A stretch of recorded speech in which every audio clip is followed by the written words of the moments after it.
mo ba yan? Ha? Ha? Inano mo? Ha? Uy! Ha? Inano mo yung bird mo? Hindi ko nga din anak. Ha? Hindi ko nga din anak. Kawawa naman yung bird mo. Namatay na. Ano yun pa? Wala. Ginailawan lang kita. Para maganda yung bird mo. Sorry, kawawa yung bird. Ikis mo na, kawawa. Yan. Inano mo kasi yung bird mo? Ah. Inano mo ba kasi to? Uyupan mo kasi. Uyupan mo baka mabuhay pa. Dali na.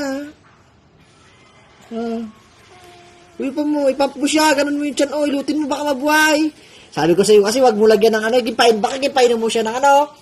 Picassent oil. Hindi. Hilot ko lang siya. Masakit niya ano niya. Ito. Magkaka-baby na nga. Namatay siya sa panganganak. Ha? Aroy, kawawa naman yan. Namatay sa panganganak yung ngayon bird.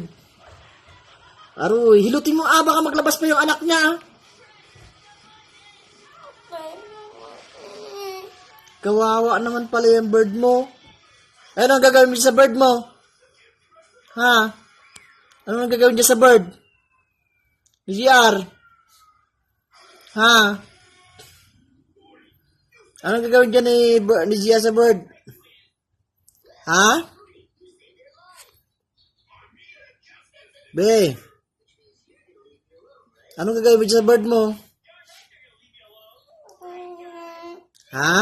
Papa, maguli ka ganito sa bukid bukas. Tingnan ko pag nakapunta si Papa sa bukid. Maghanap ulit akong ganyan.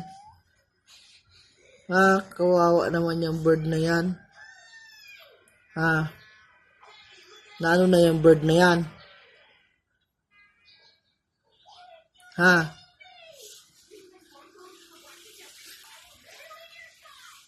Hindi ko laging painom ng oil eh.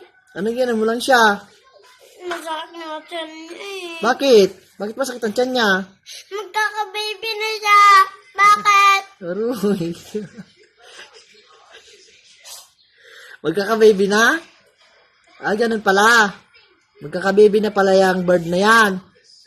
Ito ang gagawin natin sa bird na. Kaya patay na. Ha?